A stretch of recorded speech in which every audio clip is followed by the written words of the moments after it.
This time, we will have this identity, and to prove this using mathematical induction, let's use these 3 steps.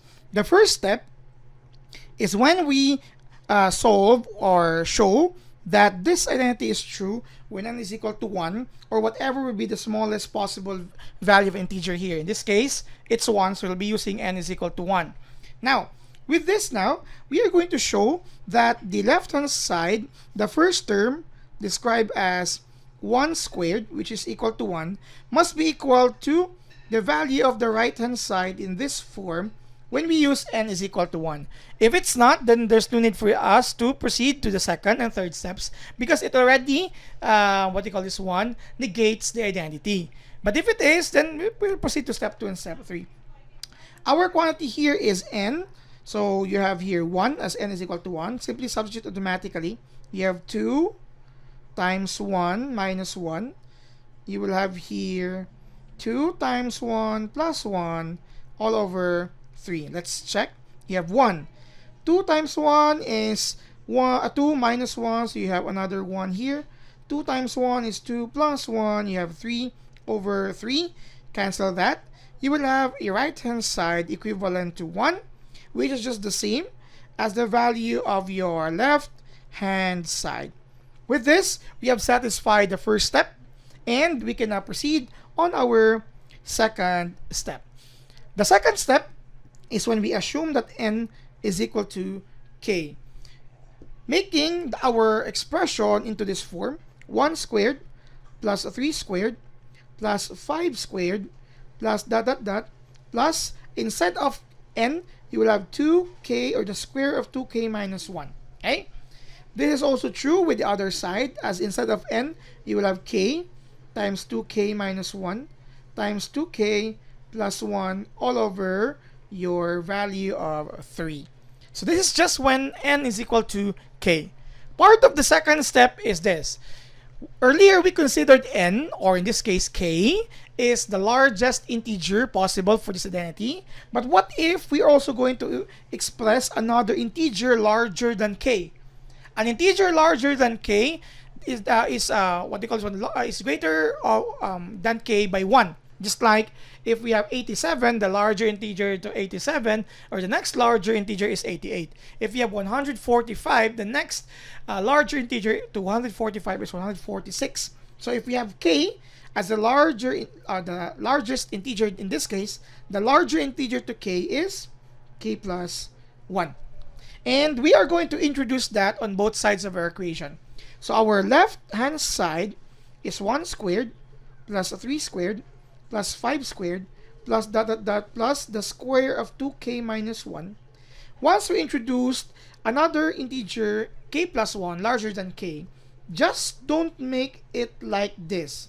This is the common mistake, as you just square and k plus 1, or even without the square itself. It's wrong because we are introducing a new integer, or new term, using the integer k plus 1.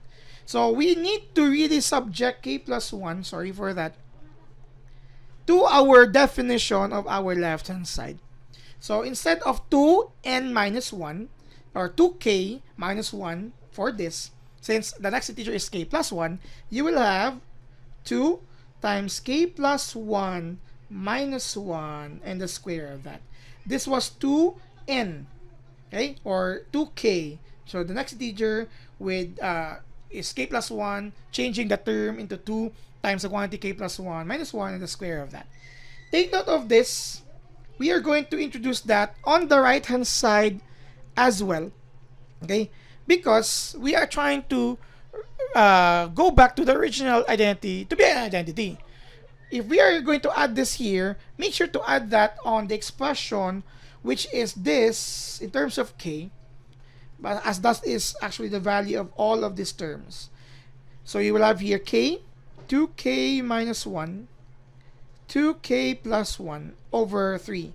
Add the same so that we are not going away from the original identity. So you'll be having 2 times k plus 1 minus 1 and the square of that. Take note of this. We will return to this equation, or the identity star, later, because we'll have to proceed to our third step. The third step is when we take n equal to k plus 1. The first step is n is equal to 1. The second step is n is equal to k.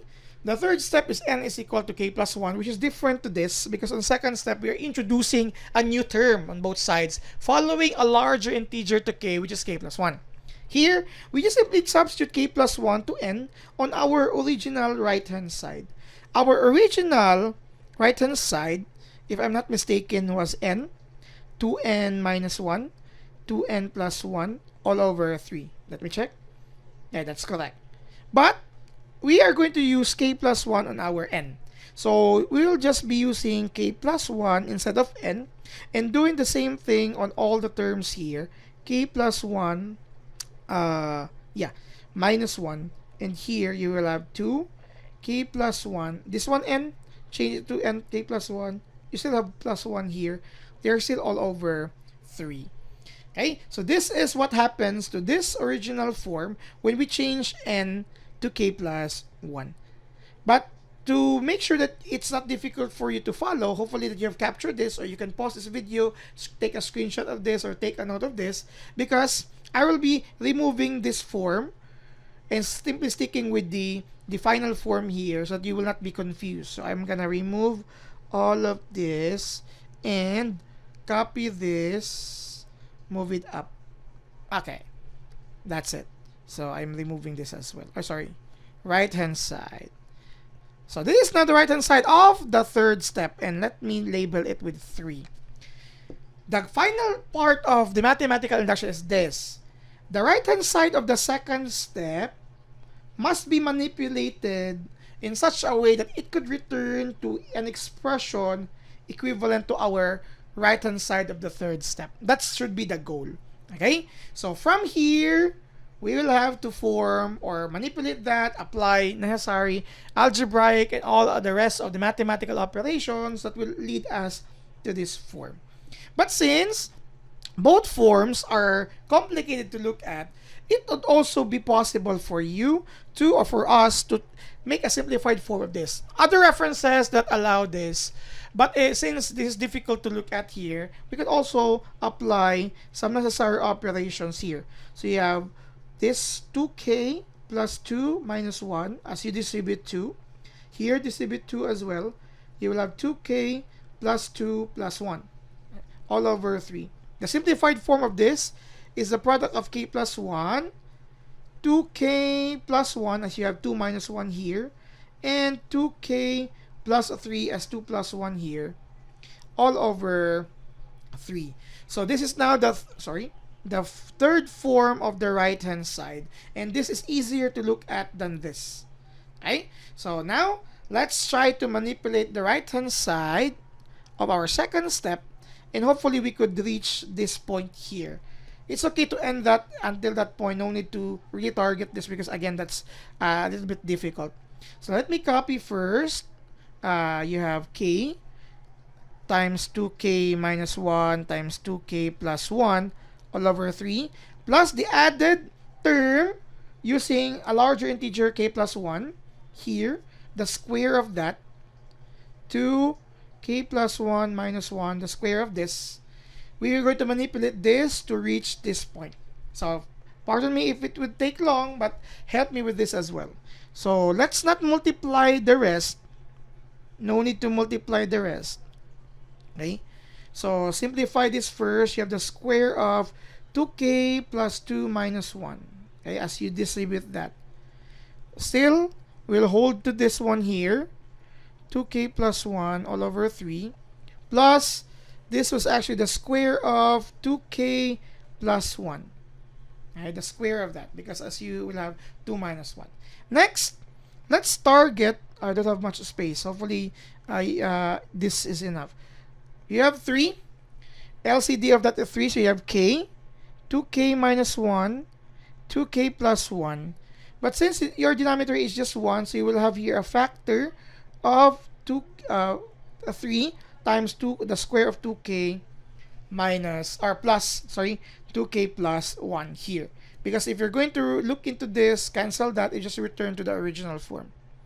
Next here is, you could see that there is a 2k plus 1 here, and 2 of that here. So you could always factor that 2k plus 1, right?